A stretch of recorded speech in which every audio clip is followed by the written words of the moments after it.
It's opening night of the college basketball season. The Peterson Event Center on the campus of the University of Pittsburgh will be electric as the Big East favorite Pitt Panthers, led by guard Ashton Gibbs, take on the Rhode Island Rams. Next.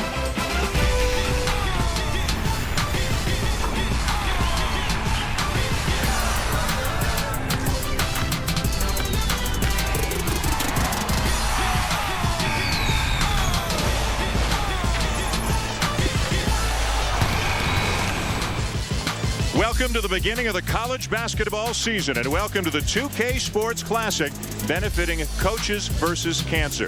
This is the sub-regional here in Pittsburgh on the campus of the University of Pittsburgh as the 4th-ranked Panthers begin their regular season with the visiting Rhode Island Rams.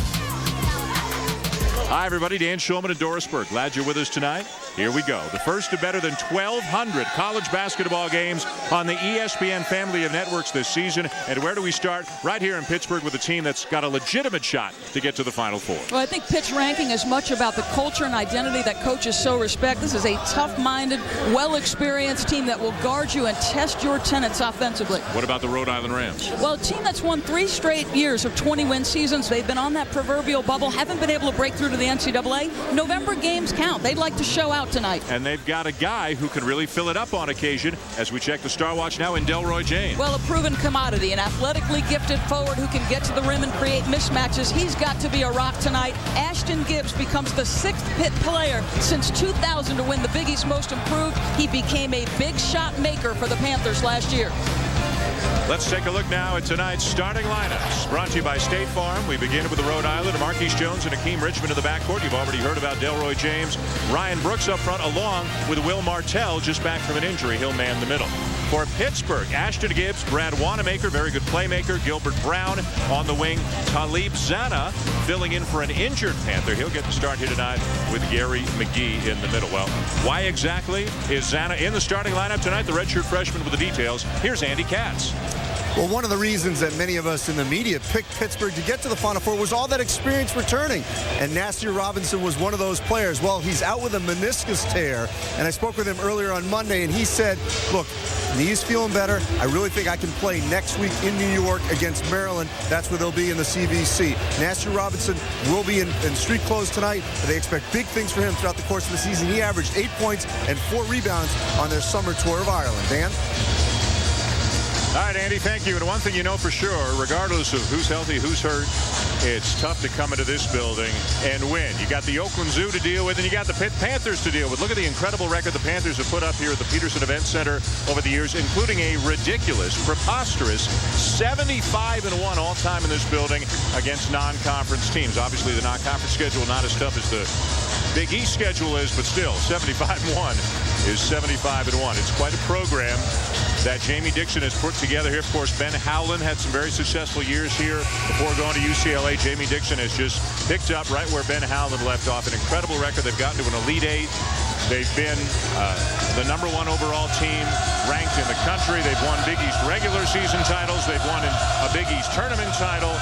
And they're at the outset of what could be a very exciting season. Brian Kersey, Mike Eads, Ray Natilli are our officials, and the Panthers will get the opening possession.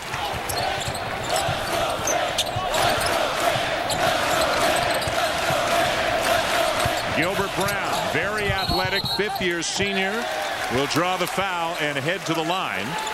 On the other side for the Rhode Island Rams, a lot of success for Jim Barron. They've consistently, as Doris mentioned, they've won 20 games the last 3 years. They've gotten to the NIT the last 3 years. They're looking to take the next step.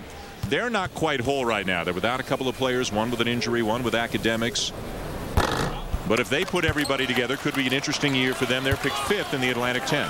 21, 23, and 26 games they've won. They were in the NIT semifinals, had a 5-point edge on North Carolina with 1:47 left. Dayton, of course, went on to win. North Carolina advanced to the finals, but this is usually a very athletic team that wants to spread the floor and play with pace. Can they get their pace tonight, URI? Delroy James knocks down the three. Now, folks, if he makes that jump shot consistently, he will play in the NBA because he's gifted enough athletically and can get off the dribble in either direction. What a great matchup at the small forward position we've got between Delroy James and Gilbert Brown. Two superior athletes and two very experienced players as well.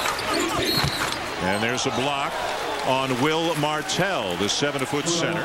Well, you mentioned some of the guys that are not here from Rhode Island, so you look to your 4 seniors, and this one, the most proven of those commodities, to get you off to a terrific start. He has got to make sure the ship is steady to start the ball game. Ashton Gibbs with the ball, the most improved player in the Big East a year ago. As Doris mentioned off the top of the show, averaged better than 15 points per game. But a lot of the offense comes from the wings, whether it's Brown or Brad Wanamaker. And now we've got Talib Zana with an illegal screen, an offensive foul called on the redshirt freshman, a young man out of Nigeria who the Panthers are very excited about. Again, only starting because of the injury to Nasir Robinson. Bit of a project, but a lot of athleticism and a lot of potential. Well, if you're in a project, the perfect place to be is Pitt. And this program is relentless in pursuing improvement individually. Marquise Jones gives it up. Akeem Richmond buries the three, and a good start for the Rams. Yeah, the two things you've got to do if you're Pitt is make sure you defend the three and keep them out of transition. Wanamaker coast to coast for the layup. And the Zoo likes that. Wanamaker, a 6'4" senior out of Philadelphia. 3 seniors in the starting lineup for the Panthers, and they are legitimately 10 to 12 deep this year once they all get healthy. Tough jumper there for James. And it's Pitt's ball. That's their most difficult matchup. Without Nasir Robinson, who checks him? Wanamaker again. And boy, the first principle of defense is you got to stop the ball. Yeah, exactly. They've allowed him to get it at about 70 feet and go right to the rim.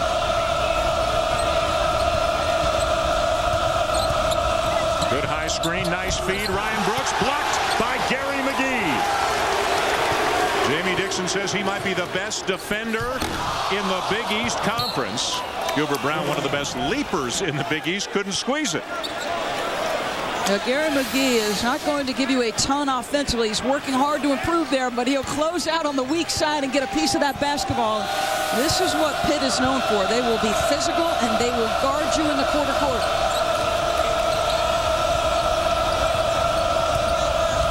The high screen again. Turning the corner, Jones. Back of the iron, long rebound right back to him. And Martell is blocked by Zana.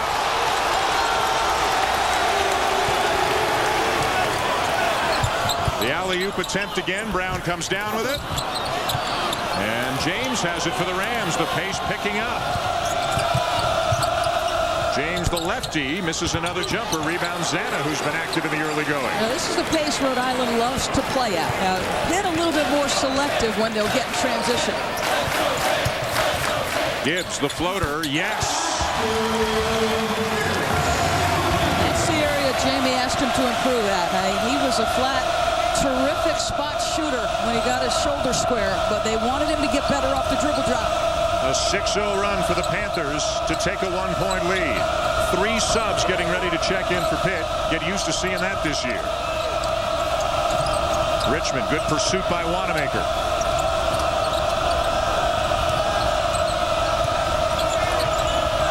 Jones. James. 2 to shoot. And another block. Shot clock violation. The 3rd block of the game already for Pitt.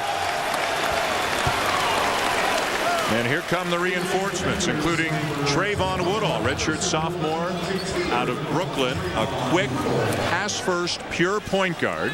So Gibbs will slide off the ball a little bit more. Wanamaker goes to the 3. We also see Lamar Patterson coming to the game, a redshirt freshman out of Lancaster, Pennsylvania, and sophomore Dante Taylor.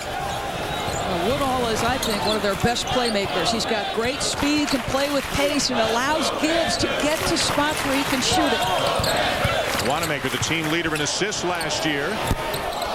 Gibbs misses the 3. Long look ahead. Ryan Brooks with the finish. Rhode Island back on top.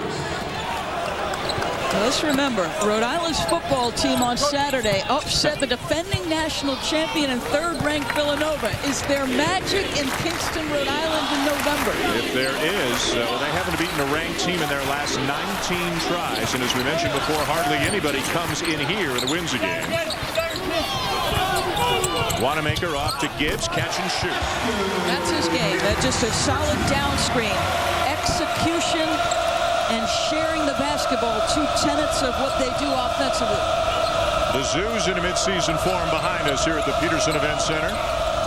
They love their college hoops here in Pittsburgh. And they love the toughness of this team. James, no. Brooks with a rebound. Richmond for three. Well, and Rhode Island getting some pretty good looks that aren't falling. And it'll be Pittsburgh ball. James saying he was fouled on his way out of bounds. But he does not get the benefit of the doubt. So Pittsburgh leading by one. Ashton Gibbs with a runner and then a jumper, filling it up early for the Panthers.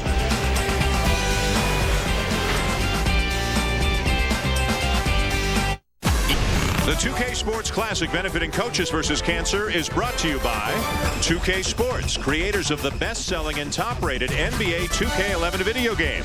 In stores now, rated E for everyone. And by Jeep.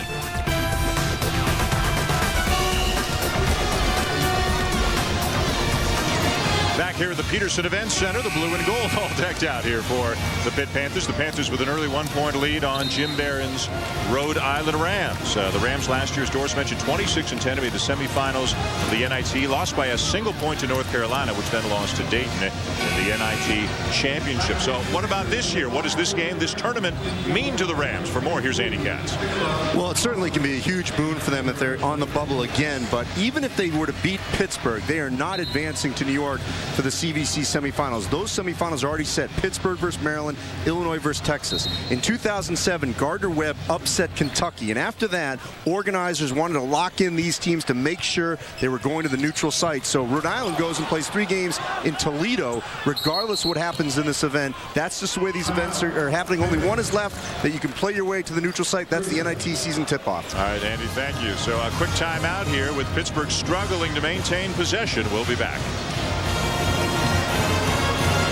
Dixon to get his game face on. We asked him earlier today, do you like where your team is? He said, I'll let you know tonight. Well, then they find out once they play for real. Pittsburgh's played a couple of exhibition games, won them both fairly easily.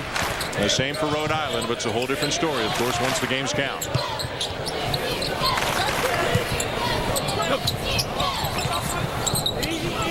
There's a patient team offensively, lots of touches. Woodall the penetration. And the jumper short from the wing. By Brown, back come the Rams. So if you're Rhode Island, you weathered the Oakland Zoo. And again, you've got unproven commodities. So you've relaxed, you've playing your game, you're trying to get the pace where you want it to be. I think you're pleased through the first 6+ minutes. Richmond getting a pretty good look, left it a little bit short.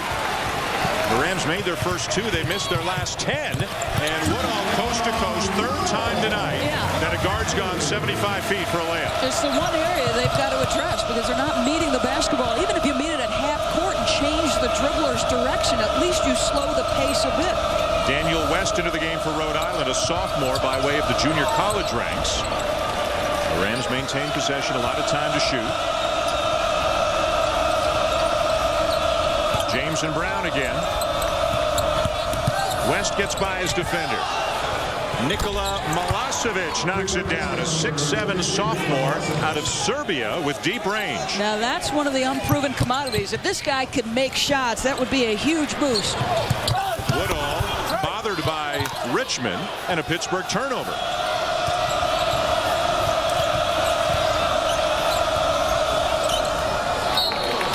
Out of bounds to the Rams. Tomorrow night, catch ESPNU's All Access Training Days with the Duke Blue Devils and get a behind-the-scenes look at Mike Krzyzewski's practices, team meetings, facilities, and the lives of the coaches and players on and off the court. The defending national champions ranked first in the nation as we begin the season this year. All Access Training Days with the Duke Blue Devils on ESPNU tomorrow at 9 Eastern. Interesting piece on SportsCenter on Kyle Singler and his artistic abilities away from the floor.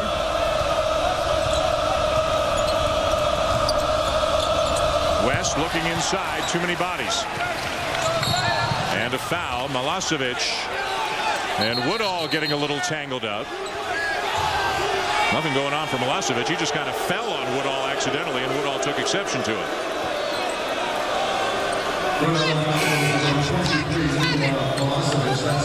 Milosevic is a guy who, according to everyone around the Rhode Island program, a lot more aggressive this year. He pulled the trigger and made the jump shot. Yeah, that was really just incidental. Yeah.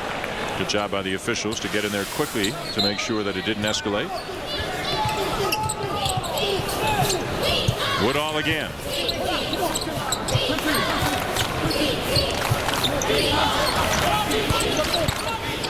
Brown now defended by Ben Eves, a former member of the Yukon Huskies. And what a great follow there by Dante Taylor, former McDonald's All-American, had a decent freshman season. He's in better condition. He's lighter this year. They're looking for a big step up his sophomore season. Yeah, no question. He said, I was out of shape and I wasn't prepared to play. He's leaner, and you see his athleticism. Milosevic, not this time. Wanamaker the rebound. Wanamaker does a little bit of everything. The rebound, leads the break, makes the pass, and we've got a foul against the Rams. And now some more short tempers. This time it's Daniel West of Rhode Island initiating some contact with Gilbert Brown.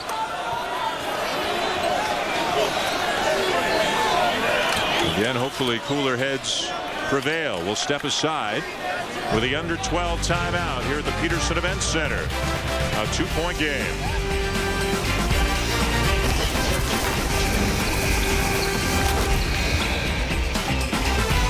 Pittsburgh with Doris Burke and Andy Katz. I'm Dan Schulman. The 2K Sports Classic benefiting Coaches versus Cancer. A 2-point lead for the Panthers over the Rams, and already kind of feels like the middle of the season. Tempers are short as Gilbert Brown and Daniel West get tied up, and it looked like Brown might have initiated it by woofing a little bit, and then West took exception to that and got a little upset, and really lucky that both guys didn't get teed up. Well, one of the things the rule book talks about is sportsmanship being the core value for the players and the bench personnel. You see Jim is a little surprised, but these officials already have had to do a good job jumping in quickly, and they've done that.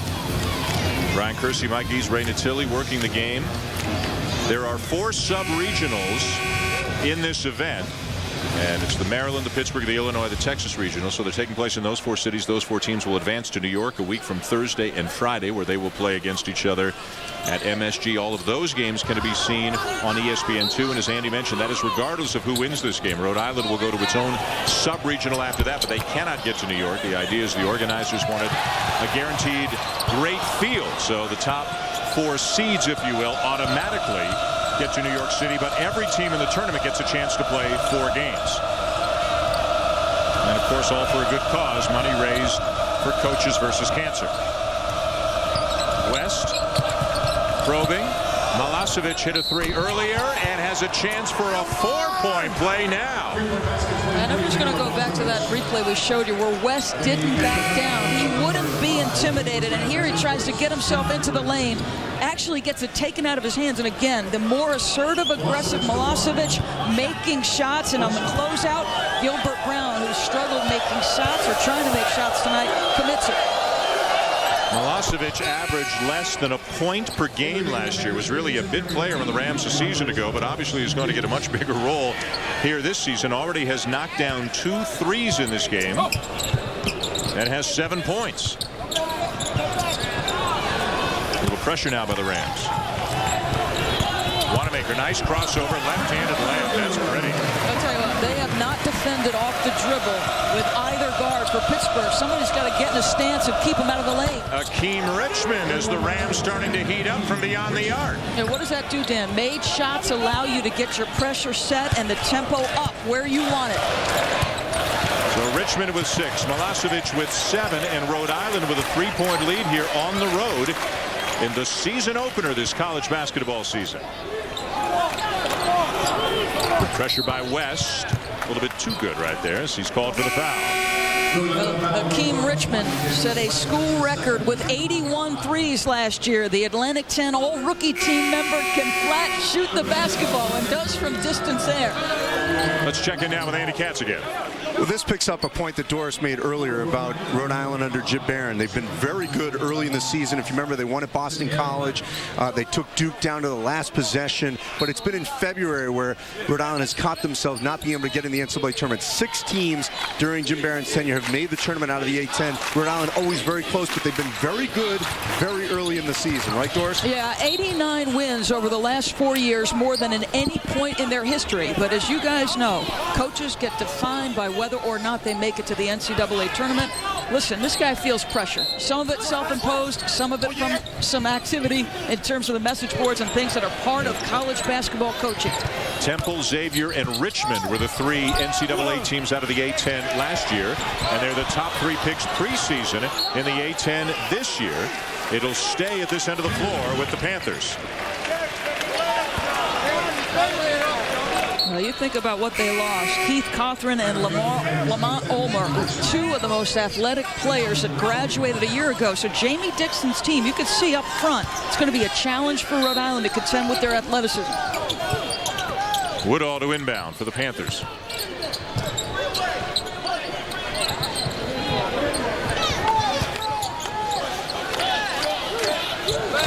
Wanamaker using the screen by McGee.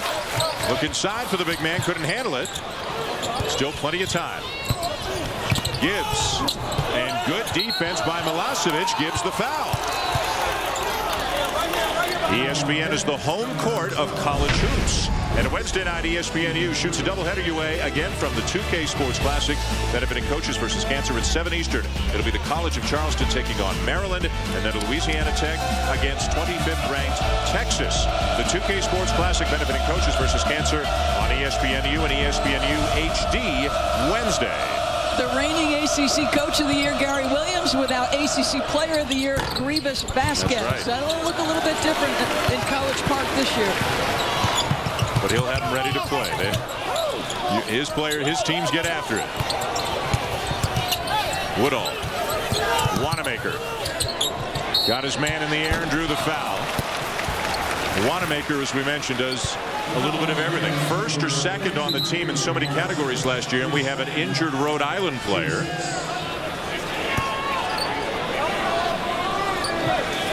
And that is Levon Shengalia, who just checked into the game at the last whistle, just coming back from a knee injury, and appears to be holding that right knee right now, and perhaps aggravated or re-injured the knee problem. He just checked into the game less than a minute ago.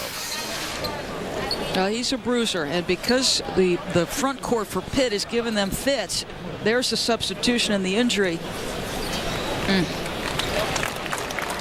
didn't look like it was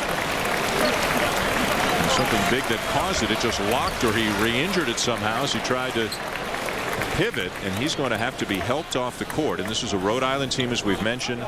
They've got some injuries already. They've got a player, Orion Outerbridge, who is out for academics. He'll be back, they hope, second semester. They had a player not qualify in the summer. They had a player leave for another program. So their numbers are down right now. Without Shengalia, right now, really, they only have 9 scholarship players and 10 bodies total. Well, an Outerbridge would be the biggest miss tonight for me. I mean, this is another athletic forward who can jump out of the gym, block shots, and do a lot of things on the glass. Let's check it again with Andy. Well, he's been playing on a partially torn ACL. And if you guys remember during shoot-around today, Coach Jim Barron was talking about how they call him Rambo because of his toughness, and he wanted to go no matter what. He had a brace on it earlier this afternoon, but he's right in front of me, and he's definitely in a lot of pain. We'll try to get an update if he does go back in the locker room at halftime. Yeah, it does not look good. You never want to speculate, but can't even get up and make his way into the locker room under his own power. He's going to need some assistance, so we hope it's nothing too serious for Shengalia. That's one of the X factors. You look at Purdue, Robbie Hummel. I mean, and there's still so much excitement about that program. But with Hummel back, along with Etuan Jawan Jackson, I mean, everybody's look at Purdue, and then Hummel tears his ACL for the second time. Cost him half of last year, and now it's going to cost him all of this year. Eves way short. Wanamaker at the other end. No foul call, no basket. They play on. Rhode Island leading by 1 past the midway point of the first half here in Pittsburgh.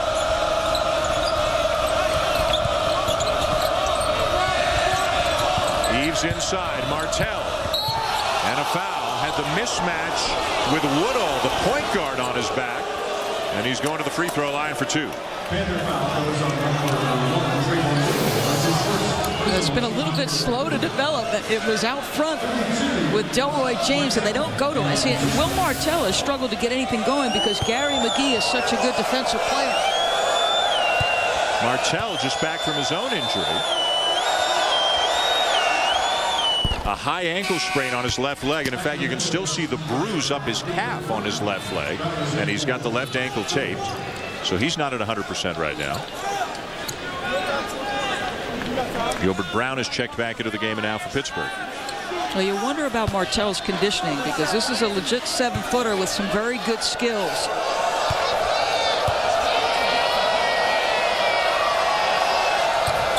Well, with him just coming back and Shengelia re-injuring his knee, we might see a 7-foot 3-inch freshman tonight by the name of Blake Vedder, who as soon as he steps onto the court will become the tallest player in Rams history. 2 chippies in a row by Pittsburgh. Wasted opportunities in transition, and that is why Rhode Island leads. The longer Rhode Island sticks around, the more confident they get. Eves a baseline drive, switches hands, draws the foul. McGee called for the foul. That'll be his first. Yeah, that's what Eves does. I mean, this guy, I'll tell you, he has got more than he has shown. Remember, it was at Pittsburgh for a year before transferring over.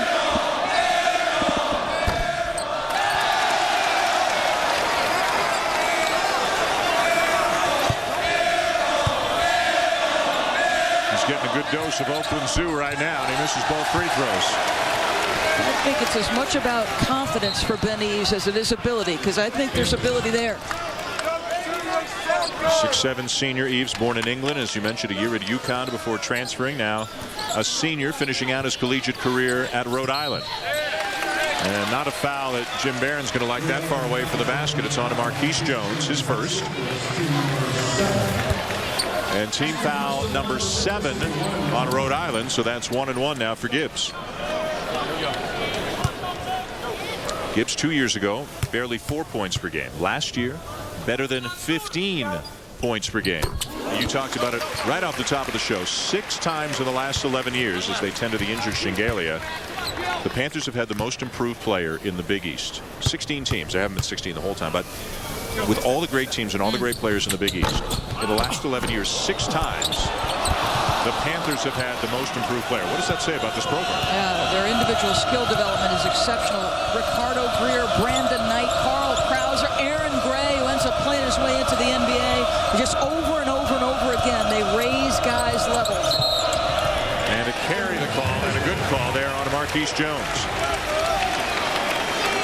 Well, this is kind of like all the top college basketball programs used to be before the one and dones and so forth. You came in, you waited your turn. You played behind an upperclassman. You learned. You played a little bit.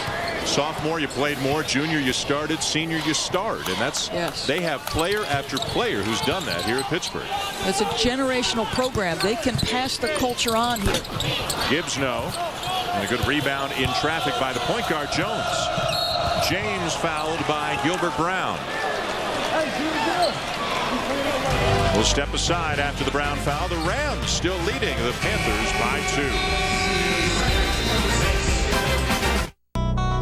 Well, tomorrow night, a special night on ESPNU, the Don Meyer Classic, a celebration of the life of legendary basketball coach Don Meyer. He is the all-time, all divisions men's NCAA winningest coach with a 923 wins. Tune in tomorrow night at 7 o'clock on ESPNU.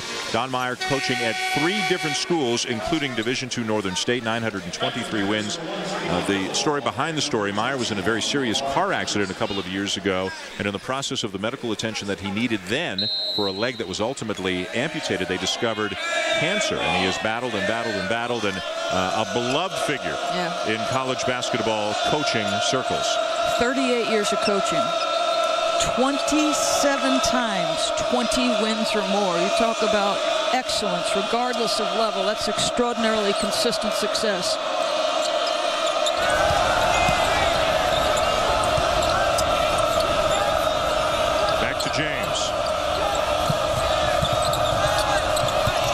He's is a lefty, kicks it to Martell. He's a lefty as well, and the jumper rims out, and Delroy James called for the foul.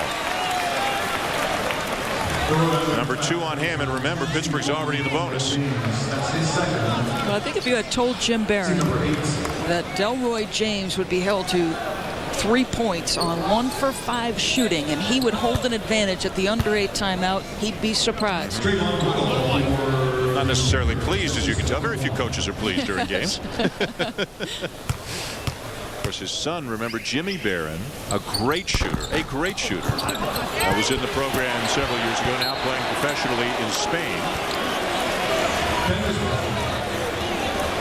Wouldn't he love some more eligibility for his son? Well, his son Billy Barron, who originally there was thought he would play at Rhode Island, is now at Virginia with Tony Bennett.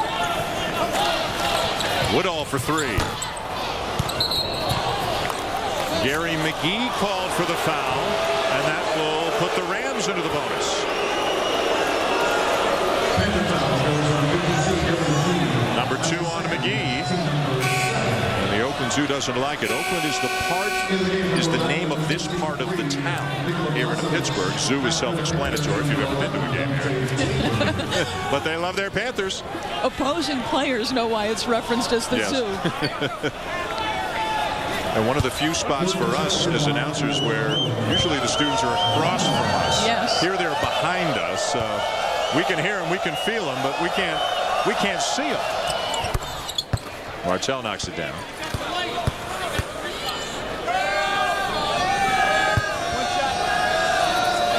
And they're right there. They are. They're right behind us. And they are loud.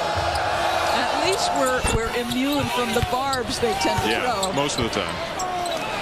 Once it gets into conference play, then they really bring out the heavy artillery. They seem to know things about visiting players, and they'll let you know they know them. There's a block. Wow. Milosevic called for the foul. That is close, folks, and you like that the guy wanted to make that play. Rhode Island likes to get out and pressure because they're trying to turn you over. It's a good call. But you just like that the young man is trying to be assertive on both ends of the floor, because there are players like Ryan Brooks, Milosevic. They've got to take a step if Rhode Island's going to win 20 games. Third foul on Milosevic. So here comes the last available healthy body for the Rams, Anthony Malhoit out of Waterford, Connecticut. He is a non-scholarship player now, but he's not your normal walk-on. He played at a D2 school, UConn Avery Point, averaged 24 points per game. So this is not just a practice player Jim Barron brings off the bench. Well, and you can make that substitution because right now Pittsburgh is very small. They've got Gibbs, Wanamaker, and Woodall all playing together. So that sub for Milosevic can be a smaller guy to make the match work.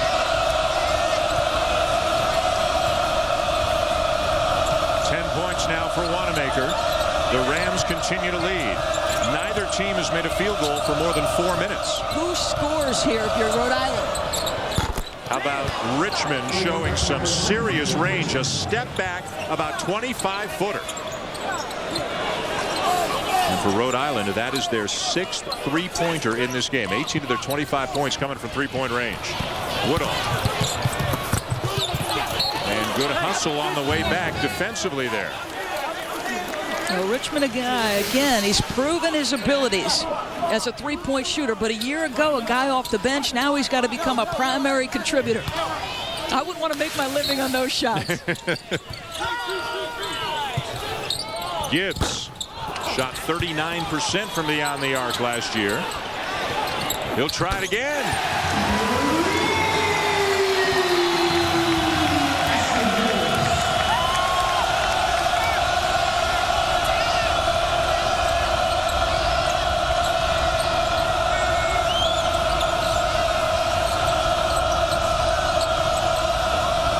See if the Rams can quiet the Zoo a little bit.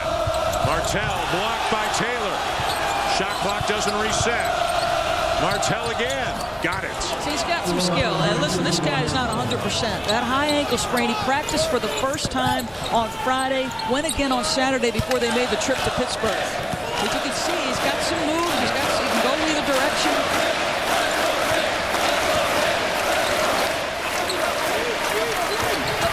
Wanamaker baseline. Making it look easy, but it rolls off the rim. Gibbs. Taylor with great elevation for the rebound. Pitt dominating on the offensive glass right now. Gibbs the pull-up. And not a trip Jim Barron can be happy with. 3 extra opportunities for the Panthers. They lose some athleticism with Delroy James off the floor, so they've got to compete on the glass as a unit right now with the group that's out there.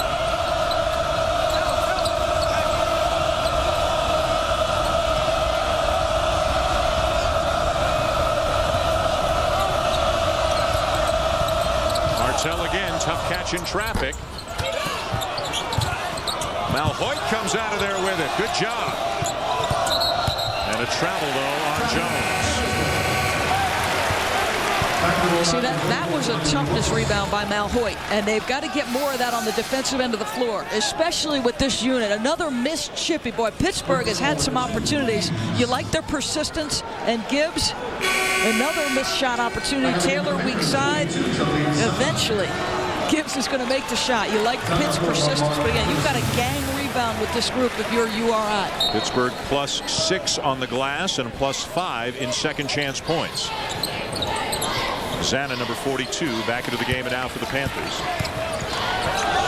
Woodall behind the back.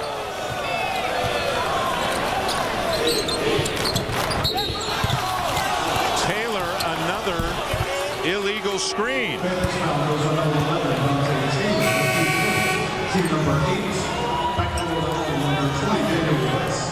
Jamie Dixon wasn't sure about that call. Sometimes not just moving. If your feet are spread too wide apart, they can call you on it. You got to be in the proper position and motionless. Taylor again.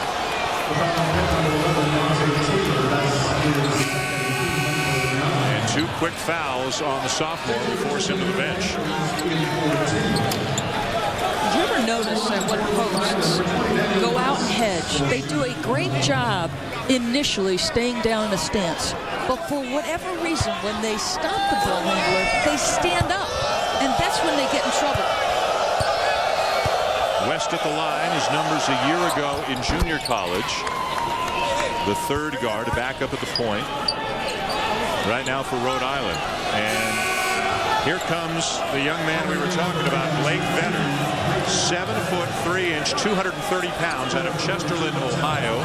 As you can see, they're hoping to put a little meat on his bones and make him stronger, but you like his skills. I'll tell you this, I watched URI practice in the auxiliary gym here yesterday. Now listen, he's going to get moved off his post up because he's so thin, but this guy's a soccer player.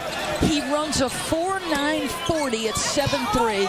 He can dunk it, and he's perfect for their system. He runs the floor perfectly. No matchup right now with J.J. Richardson, 6'7", 235. Zana goes by Venner, slams it, and Venner picks up a quick foul. Welcome to college basketball. I mean, that's just experience. Gibbs' eyes light up. Zana sprints to the rim. This is a redshirt freshman. And it just gets inside position. He's a little bit lost. I mean, he's trying to defend on the wrong side. More on Talib Zana now. Again, here's Andy. What's been great in these summer foreign tours is now the NCAA has allowed incoming freshmen or redshirt freshmen to go on these trips even if they didn't play last season. And Zana got a lot of quality play on their trip to Ireland, averaging 8 points a game, 7 rebounds. It was a huge trip for him to go to Ireland, really helping his development. You can take a trip once every 4 years to a foreign country. You get a number of games. Pitt had 6. They also got 10 practices in, which are normally not allowed in the summer, to get them ready for the trip. So a great experience on and off the court for the Pitt Panthers. They're down by 2 here to the Rams. I'm Lowell Galindo. Coming up on the Sports Center U halftime report, we'll look more at the brackets for the 2K Sports Classic, let you know the importance of this for teams like Illinois and the Texas Longhorns, and also look at the top 10 with Jay Billis, because a couple big programs out there waiting on word about a couple of freshmen. That's all coming up. Hi, Lo. Thank you. Looking forward to that. We are here at the Peterson Events Center. It's the first game of the college basketball season. 2K Sports Classic benefiting coaches versus cancer. And this has not been easy for the 4th-ranked Pitt Panthers, who have what, 86% of their scoring back and about 90% of their rebounding back. All kinds of upperclassmen, ranked 4th in the country, picked to win the Big East, getting all they can handle from Rhode Island. A Rams turnover. Nice to see us ease Jay Billis back to work. A little home event there in Charlotte. That's right. He's going to be a busy man over the next 5 months or so. Got a great lineup, as we mentioned, about 1,200 college basketball games on the ESPN family of networks this upcoming college basketball season, and we're not far away from great events like Coaches versus Cancer, CBE Classic, the NIT coming up from New York next week, Maui. Richmond is feeling it from beyond the arc. That is the 7th three-pointer in 12 attempts for the Rams. Well, and West is doing a nice job just trying to get to the rim and create opportunities. You like how fearless he has been. And the pressure by the Rams slowing the Panthers down a little bit. Jamie Dixon hollering out a play. By the way, Vetter went back to the bench. Martell back into the game in the middle for the Rams.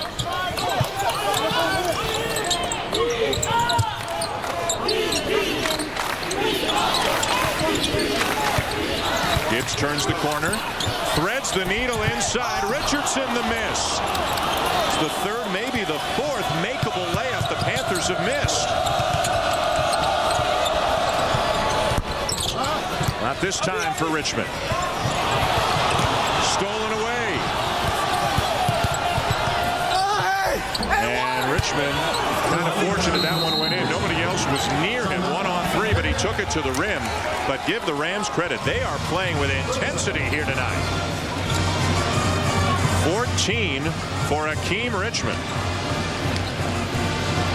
Well, and don't underestimate Mr. West's ability to get other people's shots. Jim Barron was saying, you know, we need West to be a playmaker for us. Is he prepared to make that step? Well, he hasn't been fearless, or he has been fearless tonight. Marquise Jones gets Richmond the first look. He was 3 of 4 coming out of the last time out. This guy's feeling good. And you knew the scout coming in. He set a school record with 81 threes. That's the one I like the best because he created with a little escape dribble to shake a defender, because you know he doesn't have tremendous size to get that off. So he's got to have that dribble in his repertoire. Richmond, a member of the Atlantic 10 all-rookie team a year ago.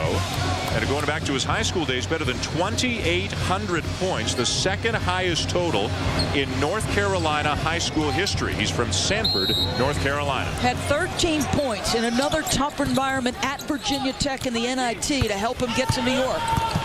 So the guy has played big in hostile environments before. Well, this is a hostile one. Pitt 75-1 all-time in this building against non-conference opponents.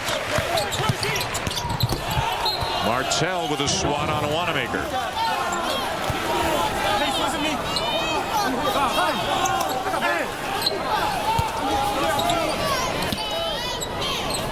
A 7-point lead here on the road late in the first half. Gibbs, good help by Martell. Nice find. And Zana is fouled.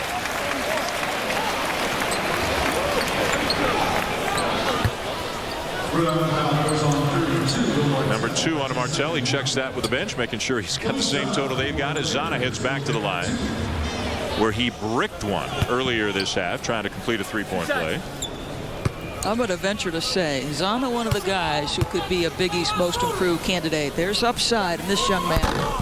Gets the bounce.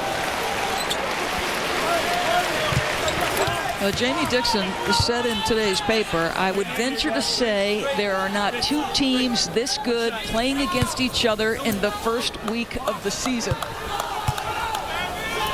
Rhode Island giving Pittsburgh all they can ask for. Yeah, he said teams like us don't normally play teams like them to open the season, and teams like them don't normally play teams like us. But a great test here to get the season started. Richmond lighting it up. Wanamaker on him right now. Nice entry feed. Martell, soft touch. Malhoik the assist. An 8-point lead now for Rhode Island, the biggest lead of the game. Wanamaker did a great job using his body to shield the defender. Martell just looked over to the bench and put 2 fingers up in the air as if to say, I've got 2 fouls. That's why I didn't try to do anything more aggressive there. Yeah, this is an incredibly bright guy, Martell.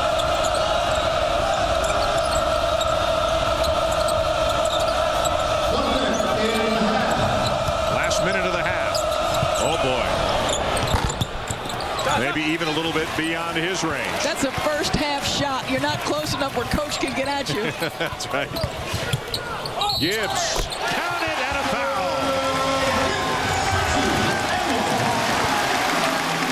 Now, you don't expect your seniors to make those kinds of mistakes. And Marquise Jones is one of the most experienced guys on this team. He gets a little hung up, but don't even take the swipe. You got a jump shooter on the move who's coming off the screen, going away from a normal great shot for a right-handed shooter. I mean, right-handers like to come off in the other direction. Gibbs at one point last year made 46 consecutive free throws as he brings Pittsburgh back within 3. Jones will go out, West back in. The Rams have one player, Doris, with 3 fouls and 4 others with 2 fouls. So a concern moving to the second half. Great teams, to me, finish halves. They start halves and they finish halves. And you don't help them by committing silly fouls. And you don't expect that from Jones. He's been a starter too long.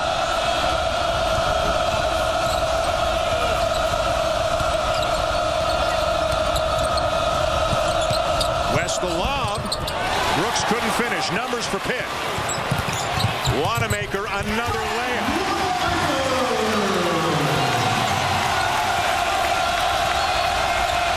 Wanamaker now with 14. The Rams can hold for the last shot of the half. And a good first half it's been. Very competitive.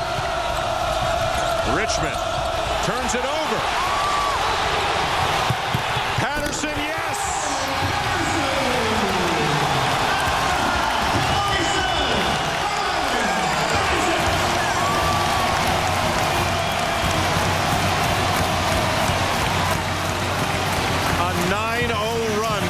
First half for Pitt to take a 1-point lead. Jamie Dixon is with Andy Katz. Jamie, a 9-0 run to end the half. What was the difference there? I think we made some layups. I mean, I think really we just spent the first 15 minutes missing layups. So they made some shots. They're a good team. We got to guard a little better, but we got to make some layups. That gave them some transition opportunities. What do you have to change defensively to challenge those shooters? Well, we were out early. They had some tough shots early, but again, the layups gave them some confidence, and we'll be all right. We're getting after defensively. We just got to make layups. How much does this feel like February? It's a good November game. Back to you, Dan. All right, Andy, thank you very much. A very good November game and a very good finish to the first half for Pittsburgh. Rhode Island had the lead, had the ball, turned it over, and the Panthers with just enough time to get the Patterson dunk, a 1-point lead as we check in with Lowell Galindo with Jay Billis in the studio in the Sports Center U halftime report. Thank you so much, and it's still a good sign because you see Jamie Dixon's hair, it's still in place. When it starts to get bad, that's when that dew starts to go a little haywire. Good to have you here watching some college hoops with us. Lowell Galindo here with Jay Billis. You heard from Jamie Dixon. You said the exact same thing about 5 minutes before that. Got to make some layups. Yeah, they had a lot of opportunities inside. I think from Rhode Island's perspective, that was a poor performance in the first half defensively by Rhode Island. They not only gave up a lot of layups that Pittsburgh missed, they gave up a lot of layups that Pittsburgh made, and that was really what kept Rhode Island out of the NCAA tournament last year. The Rams can score. They have got good athletes. They put some token pressure on full court, but when you're giving up layups at the end of that full court pressure, it really doesn't do you a whole lot of good. I think if Rhode Island locks in defensively, that's a team, because of their scoring ability, and beat a lot of people. But until they get down and guard somebody, they're going to keep coming close. They're going to win their 20-plus games, but they're ultimately going to be staying home from the NCAA tournament and going to the NIT again unless they decide they're going to guard somebody. This was a good opportunity just to see that first glimpse of a team like Pittsburgh coming out for the first time.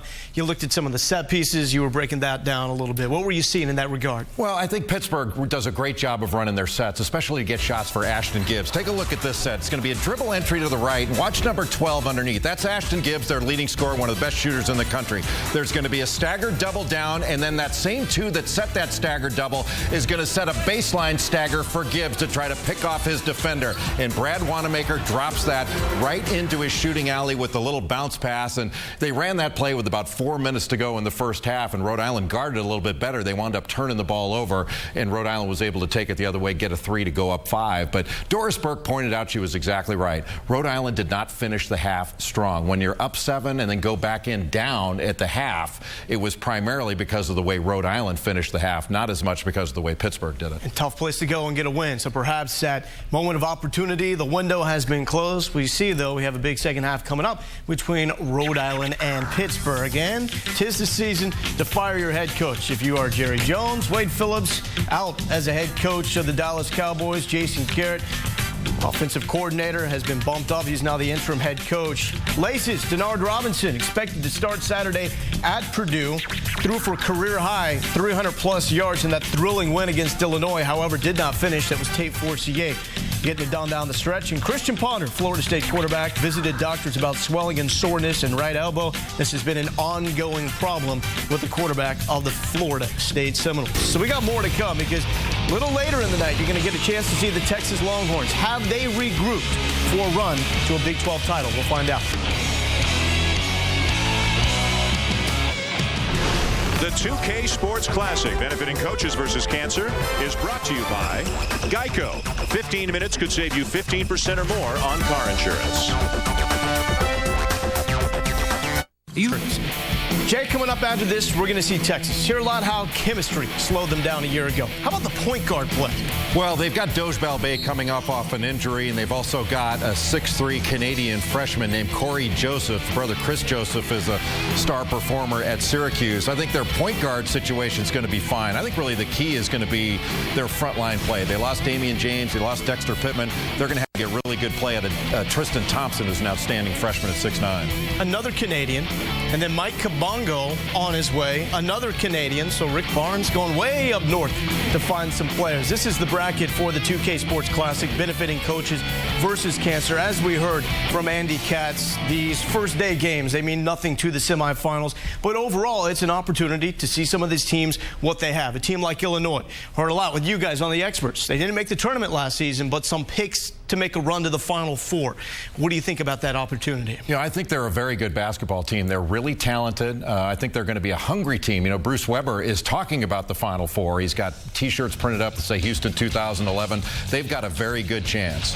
Then you have Pittsburgh. We've seen them for a first half. How long does it take you to gauge a team like Pittsburgh, what they really have? Well, you know that Pittsburgh's going to be really good because they get down and guard, they rebound, they're solid in so many areas, and they've got a lot of experience back. They've got a lot of depth. I think they're going to be fine. They did not play well in that first half. Still, they're leading, and I would expect they'll win this game. Pittsburgh, according to the coaches, that's the team in the Big East. Who's your team, Jay? You know, I tend to think that Syracuse is going to be the best team in the league. They've got some outstanding freshmen. They got Fab Mello inside, who's 7 foot tall, really long arms, gets a lot of deflections, block shots. I do think that Villanova will be a very dangerous team by season's end. Pittsburgh, we just talked about, is going to be really, really solid, and I think because they won 25 games last year, everybody's got them in the top slot. I tend to like Syracuse as the best team in the league. You're not on the Steve Lavin bandwagon? No, they're terrific. The idea that they've got a lot of experience back, and DJ Kennedy, the left-hander, one of the best players in the league. Duke, they have a ton of experience coming back, but you won't hear Coach K talk about defending a national title. Are they the clear-cut favorite? We're going to ask Jay about that coming up next on the Sports Center U Halftime Report. So far, so good for Ashton Gibbs. I mean, how much more can he actually improve? 13 points in the first half. Pittsburgh closing on a run. Sports Center U Halftime Report. Lowell Galindo here with Jay Billis. A look at the top 10 of the ESPN USA Today Coaches Poll. Just to get past stage one, Duke, that's your team to beat, right? I think Duke and Michigan State are the two best teams. I've actually got Michigan State winning the whole thing, but Duke's got the most talent this year. So we got 1 and 2. Very intriguing to look at Kansas and Kentucky. Waiting on word of eligibility. 2 of the top freshmen in the nation, Josh Selby for Kansas, and Enes Kanter for Kentucky. There's no word. How does it affect these teams right now? Well, it's difficult. At least Josh Selby can practice right now, so he's getting reps. Enes Kanter is not able to practice for Kentucky. With 95% of the NCAA's revenues coming from the NCAA tournament, you'd think that they'd be a little bit quicker in dealing with basketball eligibility issues. I know they have a lot of athletes that they have to clear, 70,000 athletes, whatever it is, and it's difficult. I'm not trying to suggest it's not, but I think these issues are a little more clear-cut than we make it seem. These kids, in my judgment, as long as they are full-time students in good standing, should should be cleared to play. And what Bill Self has said, for them, it's not a matter of if, it's just a matter of when. But as you mentioned, still waiting on word from the NCAA. We got more hoops to come right here on ESPNU as we started off the college basketball season. And Akeem Richmond starting off hitting from deep. He's 4 of 7 from behind the stripe, 14 points, but the Rams down by 1. Second half is coming up.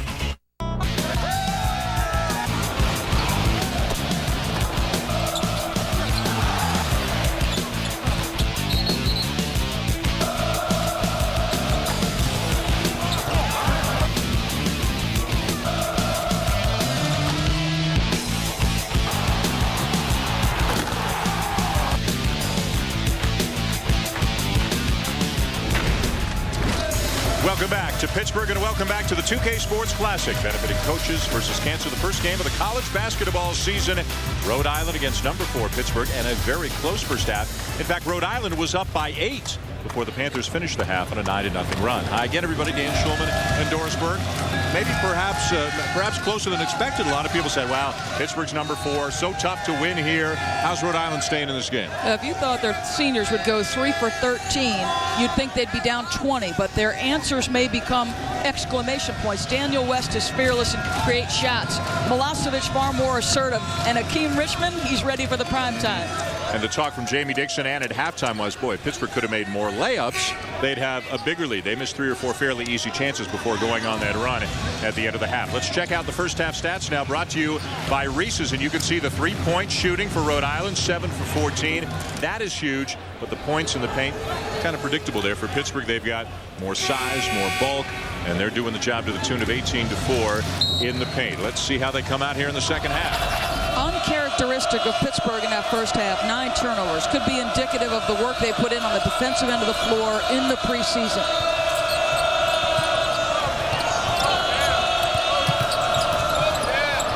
And a turnover by the Rams on their first trip. Let's check in with Andy Katz. The Rhode Island head coach Jim Barron saying at halftime that they've got to rebound the basketball much better, and they've got to stop the easy shots, especially Brad Wanamaker. We saw them get into the lane much too easily. The players were adamant as they were getting back onto the court about how they blew that 8-point lead. And an update on Levon Shengelia, he is not going to return. In fact, they had to get a wheelchair for him to get him to the locker room, re-aggravating that knee injury. They're going to have an MRI for him when they get back to Kingston. Did not look good there for Shengelia. Hopefully not too serious, but he had so much difficulty, as Andy said, and as we saw in the first half, even getting off the court. Pittsburgh gives the ball right back to Rhode Island. So back-to-back turnovers to start the second half, and almost 3 now. Tipped out of bounds by Zana, who's been very active, Doris, in his minutes. I like him. He's 6'9". He's got great feet, excellent hands. And again, I think one of those Pittsburgh players who is going to be in the running at some point in his career for Big East Most Improved Player. James knew he missed it. Martell with the offensive rebound and a fresh 35.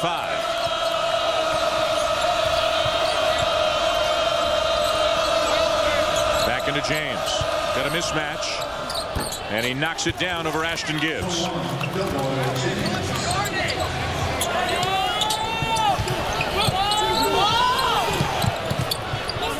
More pressure from Rhode Island. We saw this on occasion in the first half with some success. Not this time, though. McGee.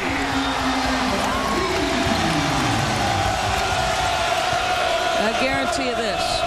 Pittsburgh won't miss the layups they missed in the first half. And the first thing Jay Billis said when we tossed it back to studio was Rhode Island has got to commit on the defensive end of the floor. That will dictate the next 20 minutes. And James settling a couple of times here to begin the second half. And now a foul. That's going to go against Martell, his third. If you come with pressure, you have got to make the basketball stop early in the pressure. You allow a big to make a pass of 30 feet, and the other big just running the floor and makes it look easy. Boy, Gilbert Brown with 2 bad turnovers here in the first 2 minutes of the second half. And this one costs his team 3 points. Marquise Jones.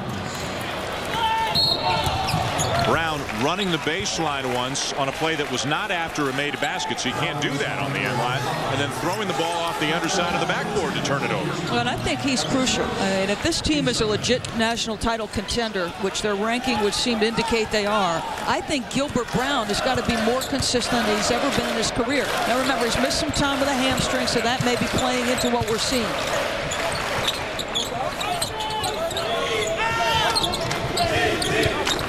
Gibbs, way short.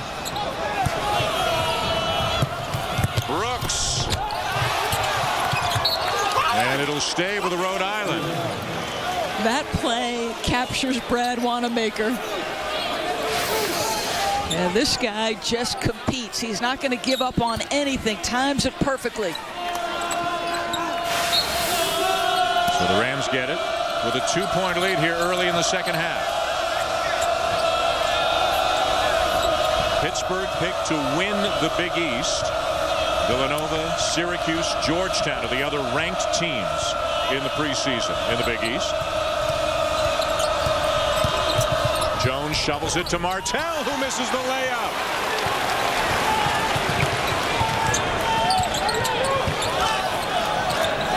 Wide open Brown.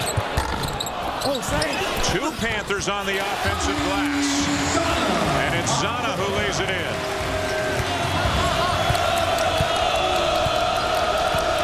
We've had 3 ties and 9 lead changes in this highly competitive game between the Rams and the Panthers.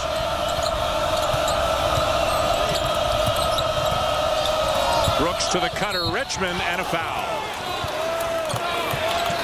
Tomorrow night, catch ESPNU's all-access training days for the new Blue Devils and get a behind-the-scenes look at Mike Krzyzewski's practices, team meetings, facilities, and the lives of the coaches and players on and off the court. All-access training days for the Duke Blue Devils on ESPNU tomorrow night at 9 Eastern.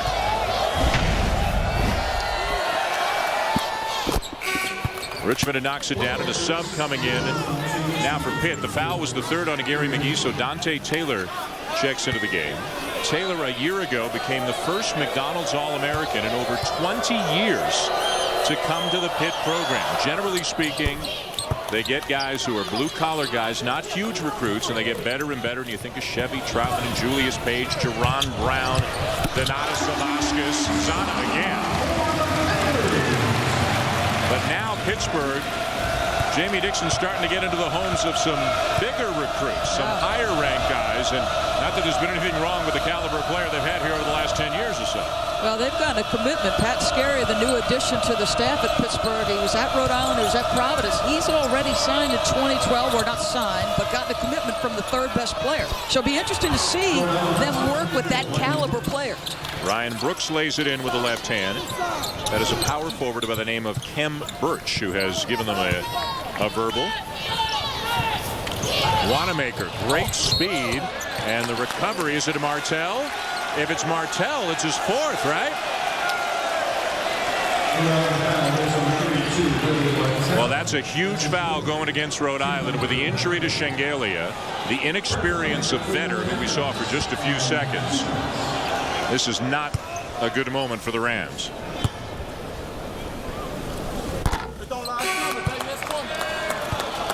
And here comes Ben Eves.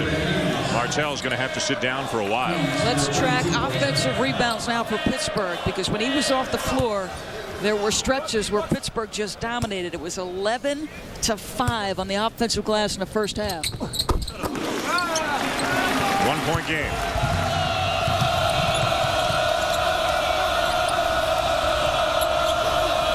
When Martell was in there, we saw a ton of pick and roll with a big guy, too, and him diving to the basket. Here comes Brooks now. He sets the high screen. Richmond from the wing. Eves with a great rebound. Can't convert, and back come the Panthers. Beautiful Gilbert Brown from Ashton Gibbs.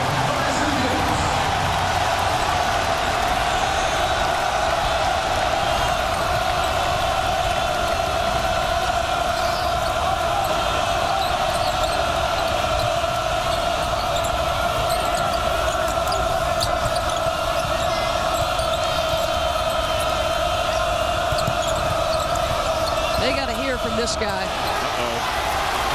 Gibbs with a steal. Lays it in. Do you use a timeout here for Jim Barron? Next dead ball gives you a timeout. I don't think he wants to waste it. Yeah, that's a good call. Well, there's been a lot of layups for the University of Pittsburgh. And Gilbert Brown, one of the highest flyers in the Big East. It's been a struggle, but not on that one, Dan.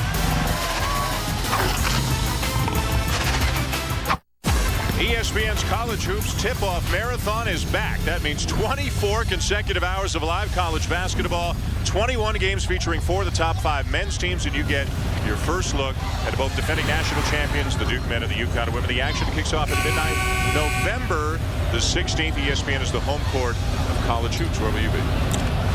UConn Baylor women, and one of the most intriguing players in all of women's college basketball, Brittany Griner.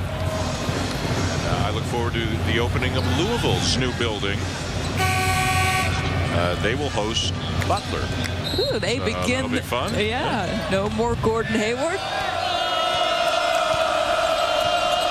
And Andy Katz, we're told, will be at Ohio State, Florida. So all kinds of great games. Our producer, Jeff Dufine, is at the 6 a.m. game at Monmouth. He eats his pregame at 2 a.m.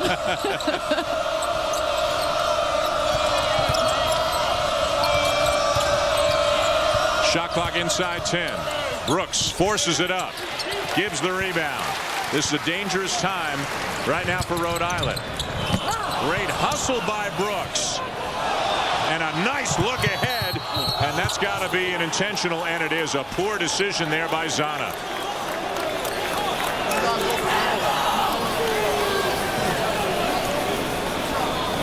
It'll be 2 in the ball for Rhode Island when we come back. And when we come back, an off-the-court story you won't want to miss about Jamie Dixon.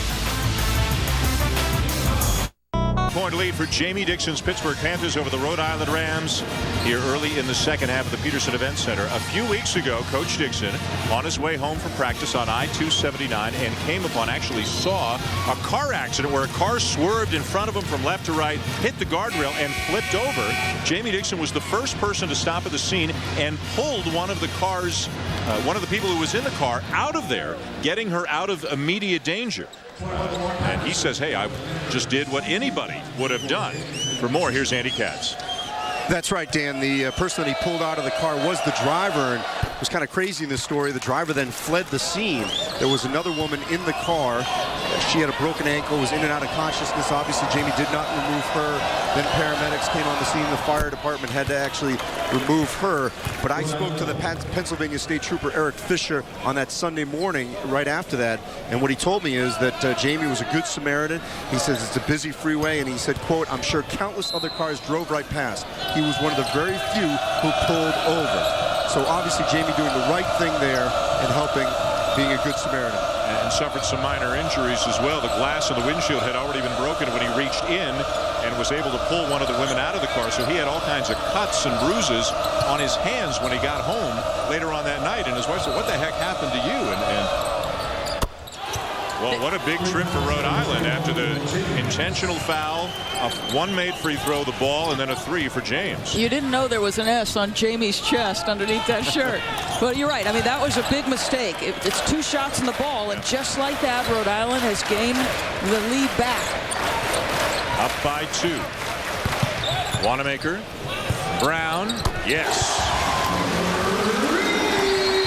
12 lead change in this extremely entertaining game. If this is a sign of things to come in college basketball this year, it's going to be a good one. Now, I know that guy has not made a shot tonight, but you can't close out on a guy that's experienced and has scored with ease in Big East games. You simply have got to get a hand up and contest. James baseline, and a block is the call. Dante Taylor. I don't think Rhode Island can walk out of this gym with a win unless Delroy James gets started. I mean, he's the most proven scorer they have. He put 34 against Luke Babbitt in Nevada. And here's your answer. And look at the closeout by your senior Eves. Again, let's go back to the Rhode Island defense, or in that case, the lack thereof. Brown just went to the bench. Lamar Patterson back into the game. Now for Pittsburgh, Daniel West with the ball for Rhode Island. The foul on Taylor, by the way, was his third. Gary McGee's coming back to the scorer's table. Yeah, it was. Good call by Brian Kersey. Steps. ESPN is the home court of college hoops. And Wednesday night, ESPNU has a doubleheader for you from the 2K Sports Classic benefiting Coaches versus Cancer. Maryland hosting Charleston. Texas hosting Louisiana Tech on ESPNU and ESPNU HD Wednesday. Again, it'll be Pittsburgh, Maryland, Illinois, and Texas advancing no matter what to the semifinals at Madison Square Garden next week. Games you can see Thursday and Friday night on ESPN2. Woodall. Eves keeps it alive and secures the rebound. See what I mean about him? He had the huge rebound in the first half, Eves. He's got some athleticism. West. Defended by Patterson. Gibbs all alone. Wanamaker.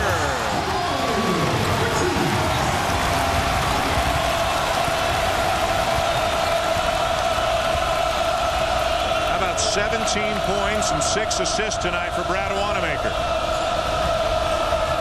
Well, you talk to Rhode Island, that was the guy that was the first out of Kevin Clark, assistant coach's mouth. He said, the guy who scares me the most is Wanamaker. James knocks down another one. Boy, the book is more slasher than shooter, but we're seeing a lot of long jump shots tonight for Delroy James. Woodall. And a foul. It'll be on James.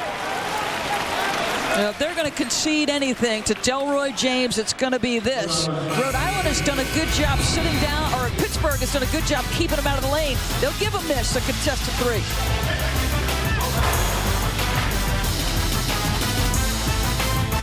Galindo with your in-game update. Maryland opened up the season against Seattle. It's life after Gravis Vasquez. But the freshman that requested to wear his number 21, Pishon Howard, coming up. Defense turning into a dunk, but still tied at 17 in the first half. DJ Richardson benefiting from great ball movement. That's the 4-point play. He has 8 in Illinois. All over UC Irvine. Dan. All right, well, thank you. Illinois, a team to watch in the Big Ten, which is going to be so good this year. Dimitri McCamey, Player of the Year candidate in the Big Ten, leading Illinois. You're going to see Michigan State and Purdue and Ohio State. Of course, Wisconsin's always going to be there. Going to be a great league this year. Dimitri McCamey led the Big Ten in assists last year. Mike Davis led him in rebounding. Bruce Weber's teams, you know they're going to guard. Woodall 1 for 2 and a 1-point lead for Pitt. One of the big differences in this game, 3-point shooting. Pittsburgh is just 2 for 10. Rhode Island is 10 for 20. 4 of them by Akeem Richmond, 3 of them by Delroy James. You got the matchup Gilbert Brown on Delroy James, and now they look to post him a bit.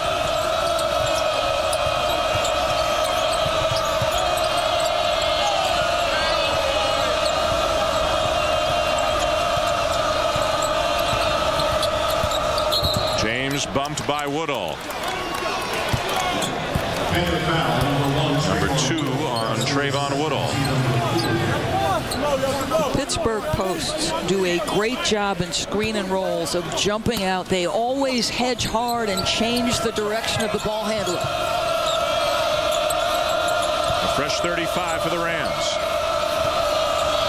They had an 8-point lead late in the first half. Pittsburgh closed the half on a 9-0 run, including a dunk just before the first half buzzer.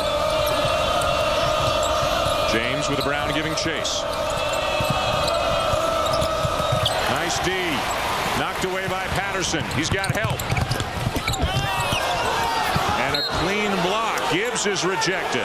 A good recovery by Rhode Island, but how about the team defense of Pittsburgh? Gilbert Brown made a mistake and reached on the drive, but his teammate is sitting in perfect help defensive position. I mean, that's just Pittsburgh basketball to a T. Jones to the bench, and Richmond, the sharpshooter, back into the game for Rhode Island.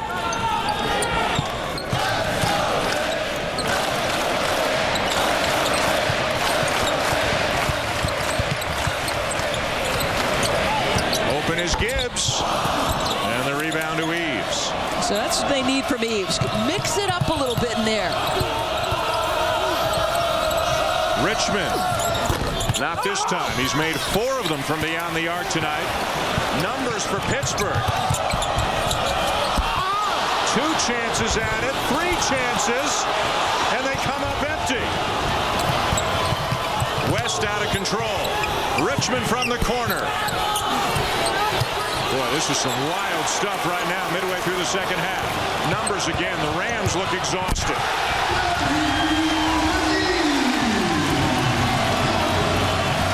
3 guys in blue never made it across the half-court line, Dan. They're down on numbers because of injuries. They still want to play that up and down pace they like to play. Eves fouled by Patterson. You can hardly hear the whistle. The numbers Pitt had on this break. We've seen them miss chippies again in this half, but they had so many numbers, there was no chance they were going to miss. Just a nice job by Gibbs, who's had 2 tough rebounds. There's 4 white jerseys in the Pittsburgh lane and 3 blue jerseys. And at the whistle, 2 more subs for Pittsburgh, none for Rhode Island. Eves another great rebound. But a turnover.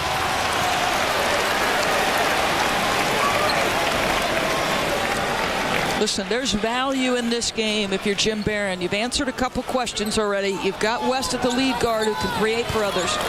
You need Eves to mix it up on the rebounds. Dan, you see what I'm saying? There's game inside that guy's body. The foul trouble to Martell, the injury to Shengelia. They need Eves. They need all the size they can get. Woodall got it. Yeah, this is dangerous now. You need a basket. And when do you come back with Martell? West forces it up and gets the roll. And a timeout taken by Jim Barron. It'll be a 30. Ashton Gibbs is, personifies toughness, as does Brad Wanamaker. Both guys maybe don't play as much early in their career as they want, but they can make winning plays. And Ashton Gibbs has done all of that in the second half. On the dribble drive, a tough runner.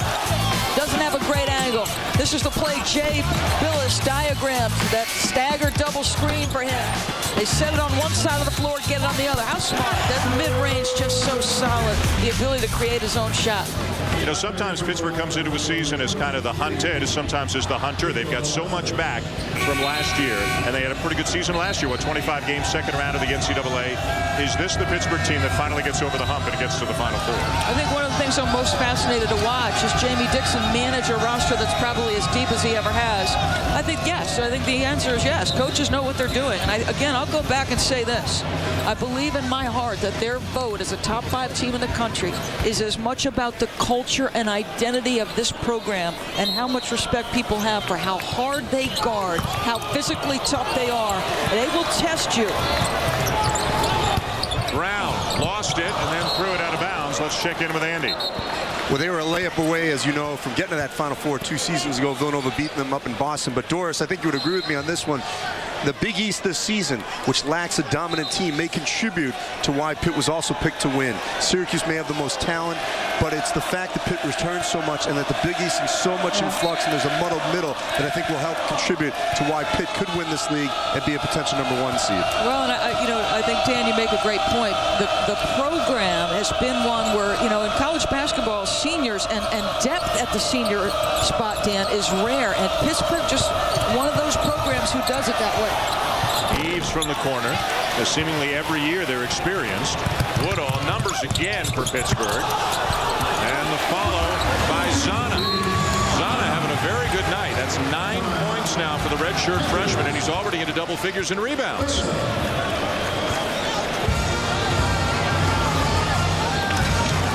Timeout on the floor, a 5-point lead for Pittsburgh. Let's take a look at the Big East right now and the preseason picks for the first team All Big East. They picked 6 players for this, including Ashton Gibbs of Pittsburgh. Austin Freeman of Georgetown was picked as the preseason player of the year. Kemba Walker at UConn, making first team All Big East preseason. Jeremy Hazel, who can score with anybody, a volume shooter, as they say, at Seton Hall. Corey Fisher, and a very experienced guard with Villanova, and Kevin Jones, who played on the Final Four team a year ago in West Virginia. I think an interesting question for Jay Wright is, will Corey Fisher, who always sort of was in the background as that secondary scorer and had nights where he was the primary scorer, will he be aggressive and assertive on a nightly basis, because they need him to be? Muftau Yaru is intriguing as a full-year healthy guy. Keeping your fingers crossed. I don't want to jinx him there. And with Syracuse, any guy named Fab Mello, I want to go see play basketball. So. Well, how about Jim Boeheim? We did a 3-hour preview show on ESPNU, and he said Dion Waiters is as talented a freshman guard as they've ever had at Syracuse. I mean, I remember some pretty good players at that position. Sherman Douglas.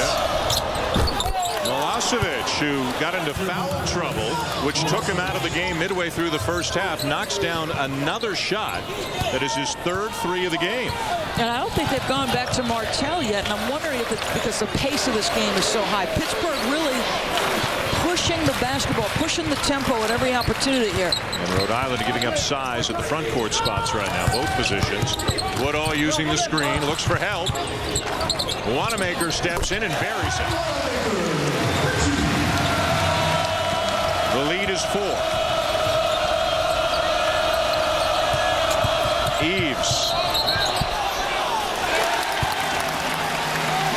And an offensive foul on Ben Eves.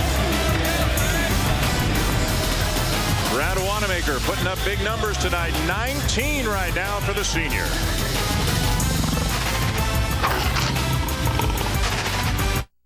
The 2K Sports Classic, benefiting Coaches versus Cancer, is brought to you by 2K Sports, creators of the best-selling and top-rated NBA 2K11 video game. In stores now, rated E for everyone. And by Ram Trucks.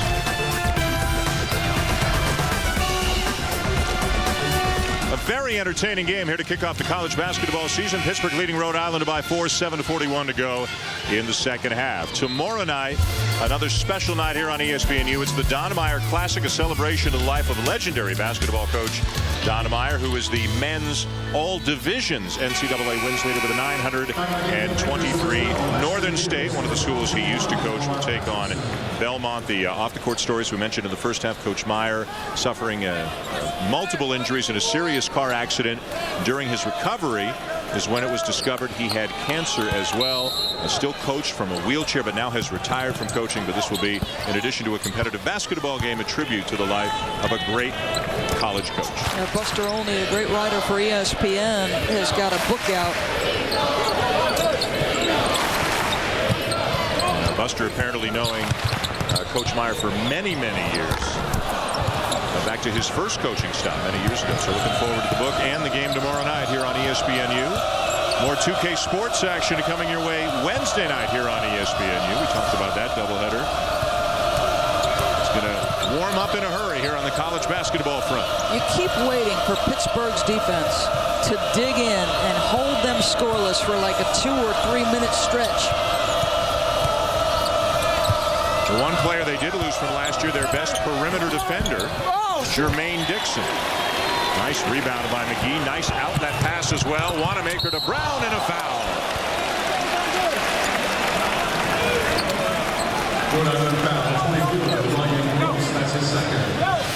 A good hard foul in transition, because this would make it 6. You want to make them earn it. Gilbert Brown, just 6 points, 3 rebounds tonight. He's got way more ability than that. You talked about the hamstring issue that he's been going through. He's had some academic issues at times in his career, some injury issues. You just get the feeling there's a star waiting to be made with this guy, but he's a 5th-year senior. I mean, this is it for him right now. Well, and he'll be pushed. I mean, again, they've got some depth at his position. They've got a lot of guys, and Patterson and Moore who can go up front. Zana's been terrific. Yeah, freshman J.J. Moore resembles Brown, about the same size, similar games, so much that Moore's nickname has become Twin. Yeah. Haven't seen Moore yet in this game. Foul away from the ball against the Panthers. And it's on Patterson. So now moving forward, and both teams were into the bonus with about 8 minutes left to play in the first half. On the next foul, free throw by either team, their opponent will start shooting free throws. Jones gives it up.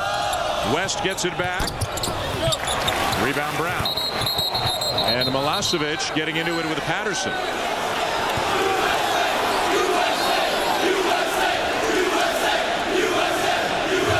Well, Milosevic, a guy last year who wouldn't mix it up at all. Too timid, not aggressive enough. He has not backed away. It's going to be out. These guys have done, the officials have done a terrific job jumping in.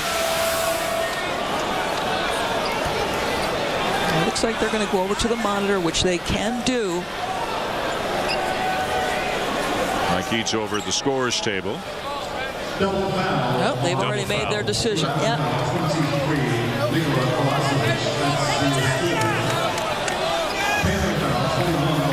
We saw the tail end of it. We did not see what precipitated. Fourth on Milosevic, third on Patterson. A steal. And Jones lays it in. Big basket for the Rams. They hadn't scored in about 2 minutes, so a steal on the defensive end leading to a bucket. More pressure.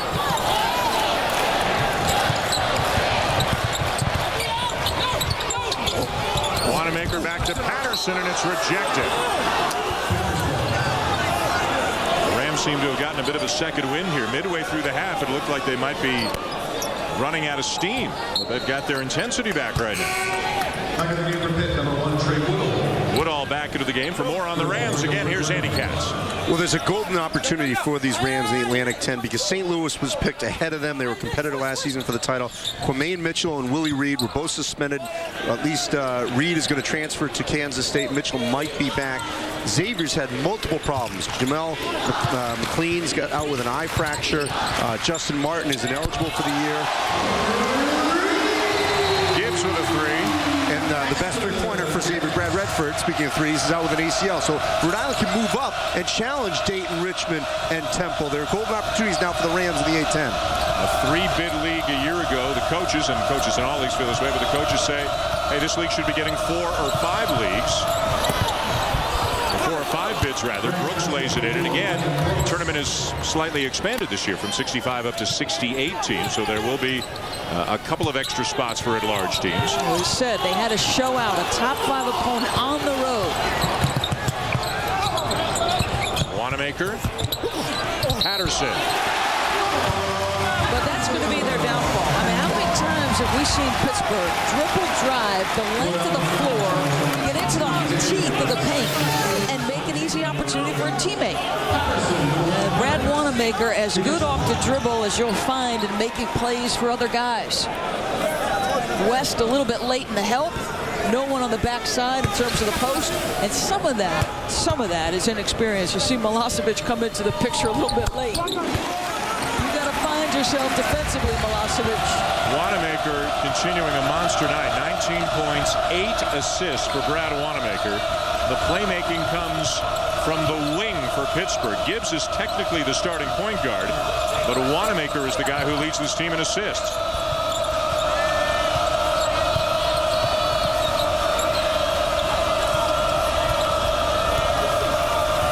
Largest lead of the night for the Panthers. They trailed by as many as 8 in the first half. Open Milosevic from the wing. Got another one.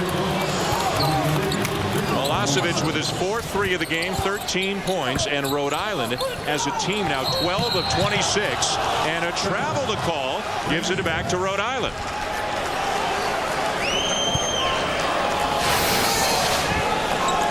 Now there looks like they're spreading them out, Pittsburgh, but look at how wide open this guy is. A hard close, but a little bit late by Patterson. Well, when you make 3 threes and the opponent makes 12, it's not often you're going to be leading a game in position to win a game. But Pittsburgh is up despite giving up 27 extra points beyond the arc. James switches hands, and the ball to Pitt.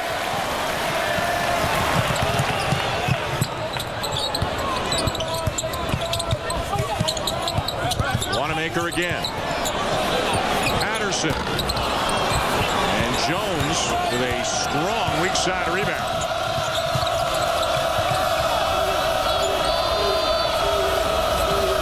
Brooks calling for the ball. Got a size advantage, but Wanamaker sticks his nose in there and knocks it away. One all the way. Blocked by Brooks. Got it back and finishes.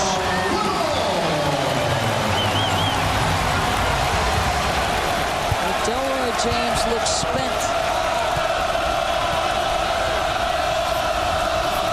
Not a whole lot of bench options for Jim Barron. They've got some injuries. They added another one tonight. Shengelia aggravating the knee injury.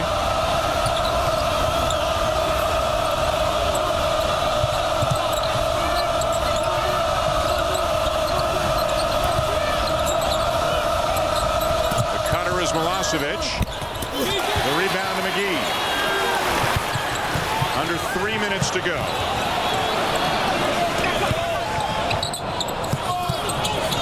Quick one for Wanamaker. Didn't need that one. Yeah, poor shot. Yeah. As the coaches always say, got to know score and time. Left-handed layup and a foul. What a big sequence that is here for the Rams in the last few seconds. A bad shot by Wanamaker. The finish at the other end. Down by 5 and a free throw coming.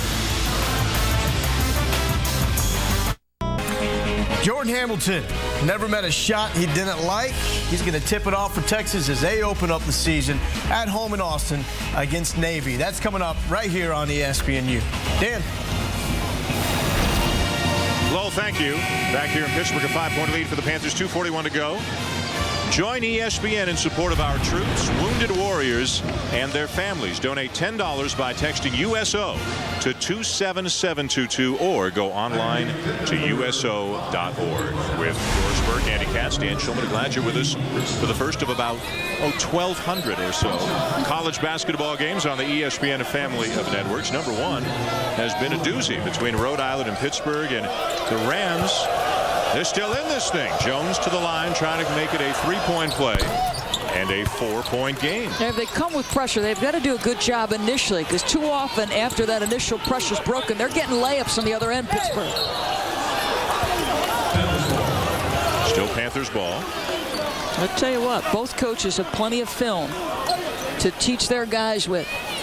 That bad shot leading to a basket and one for Rhode Island is not good game management, and something you don't experience from expect from an experienced group. Rhode Island doesn't play again for more than a week. Pittsburgh is home here Wednesday night to UIC, Illinois, Chicago, in another 2K Sports game. Brooks the foul. 1 and 1 for Pitt.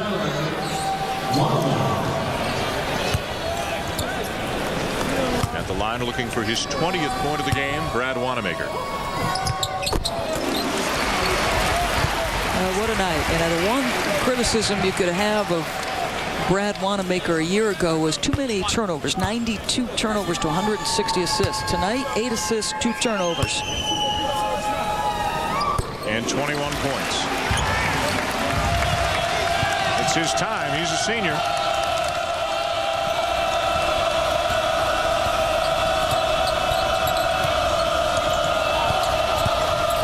West might have gotten away with a carry. James for 3. Timeout, Rhode Island.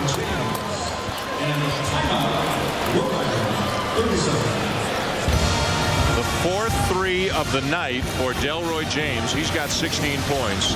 The 13th 3 of the night for the Rams. Well, you can see, I mean, they're going to give him that because they don't believe in his ability to make it. Now, he's made a couple in the first half or in the second half, and you got to go ahead and respect that. You can see they're looking to take away his dribble drive, and they've done a very good job of that, actually, Dan. It's just that they've given up perimeter jump shots. And I'm telling you, this guy is going to play somewhere next year, Dan. There's no question. No question about it. Yep. Let's take a look at some of the big stories around the country. Heading into the beginning of the college basketball season, the Duke Blue Devils are seeking to repeat as national champions, and they're the preseason at number 1. The NCAA tournament expands to 68 teams. And how about Harrison Barnes in North Carolina, a preseason first team All-American? That's pretty special stuff. That's not bad. And Mike Krzyzewski on quite a roll. Olympic gold, national title, and world championship.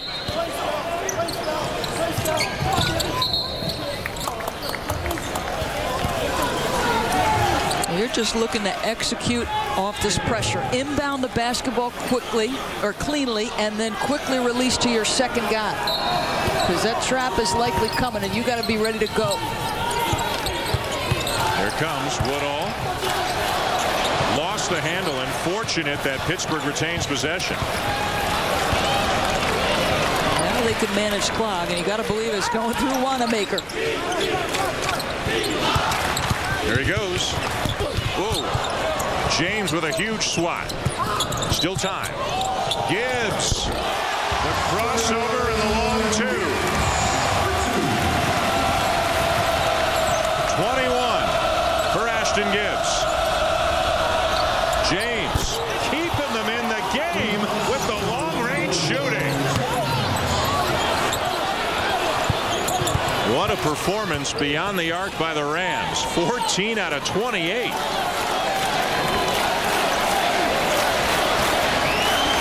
They bring McGee up, screen and roll. Wanamaker. And a foul. It's on James. Gibbs making plays along with Wanamaker all night. A little crossover. Shakes Akeem Richmond. And the long two, and then they've given him this all night. Gilbert Brown, you see, he's given him a cushion because he's concerned about his drive ability. And that's the 10th team foul on Rhode Island, so 2 shots. Now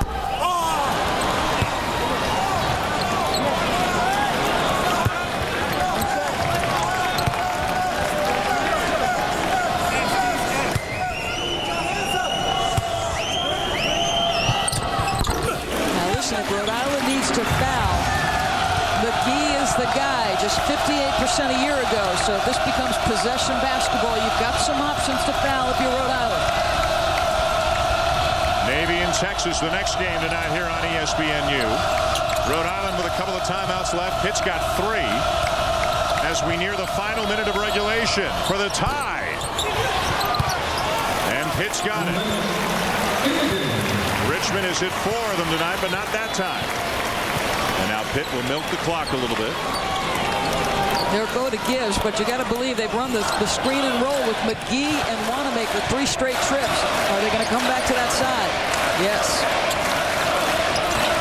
Here it comes, and Wanamaker goes the other way and is fouled. Now, how about Wanamaker, after using the screen 3 times in a row, refuses it this time and gets into the rim. This guy just personifies toughness and relentless competitive spirit. He'll make winning plays, little crossover right to the rack. Far too often they've made it far too easy on this guy to get to the rim. He's got some ability, but Rhode Island didn't provide much resistance that early in the first half.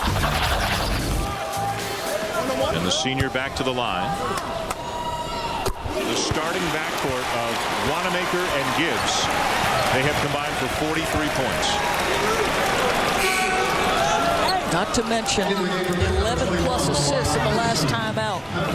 So they've been involved in virtually all of Pittsburgh's scoring. Patterson in for McGee.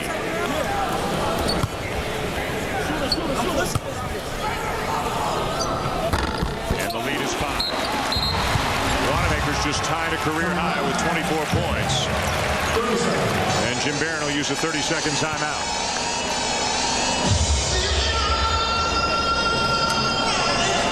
We talked about the Peterson Event Center and what a hostile environment this has been for visiting teams over the years. This is the 9th year, or in the 9 years of this building. The overall record of 132-11 against non-conference teams. And again, granted, the non-conference schedule is generally easier than the conference schedule for a Big East team. But 75-1, the only loss to Bucknell back in 2005. 47 consecutive against non-conference on the line tonight. And if you're Rhode Island, you do not need the 3, though. If you can get a clean look at one with either Richmond or James, you'll take it. But you're trying to lengthen this game. I'd go right to the rim, try to get the deuce, and then set your press. And if you're Pittsburgh, you call a timeout. Are they going to come with a little soft pressure here just to make them use some clock up the floor?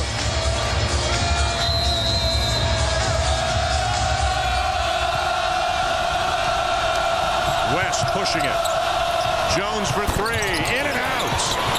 James, and is fouled, and the crowd wanting over the back on James.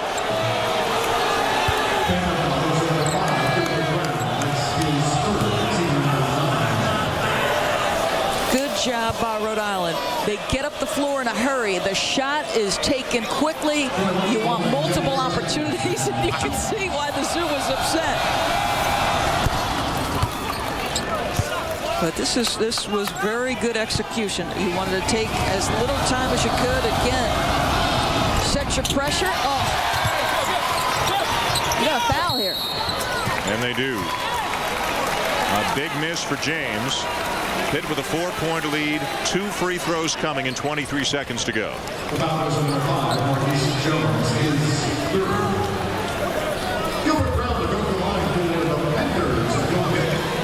Pittsburgh finds itself in the top 10 heading into the season, number 4 in the country. Duke number 1, Michigan State number 2, Kansas State number 3.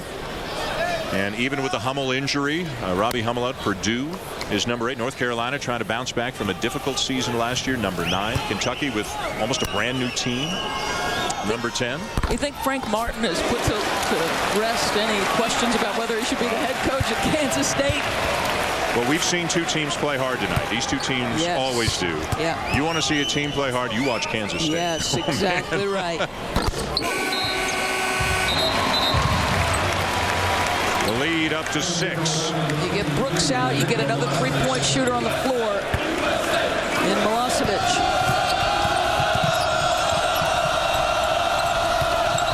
James blocked by Brown. What a play.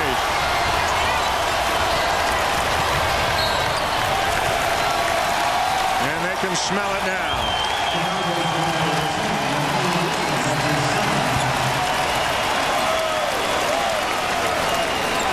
Brad Wanamaker is tonight's 2K Sports Player of the Game. A career high tying 24 points, 8 assists tonight for the senior. It's all over is the chant from the Oakland Zoo, and it pretty much is. It wasn't easy. But if you're Jamie Dixon, you've got some things to work on, but your team got tested in the first game. You learned something about your team. Yeah, he said he asked for this kind of competition early in this tournament. Listen, you got different situations now where teams are not playing exhibitions. They're playing close scrimmage. You want some value out of November. Rebound to Woodall, and that's going to do it. Rhode Island fights hard. They lead through much of the first half, but eventually Pittsburgh wears them down, and the Panthers win their season opener by a score of 83-75. So if you're Jim Barrett, you take some solace in some guys who were not part of your rotation a year ago being a big part of playing the number 4 team in the country tough. And if you're Pittsburgh, you grind it out at home behind 2 sensational guards in Gibbs and Wanamaker. Who combined for 46 points on the night. Delroy James led the Rams with 20. Andy Katz is with Coach Jamie Dixon.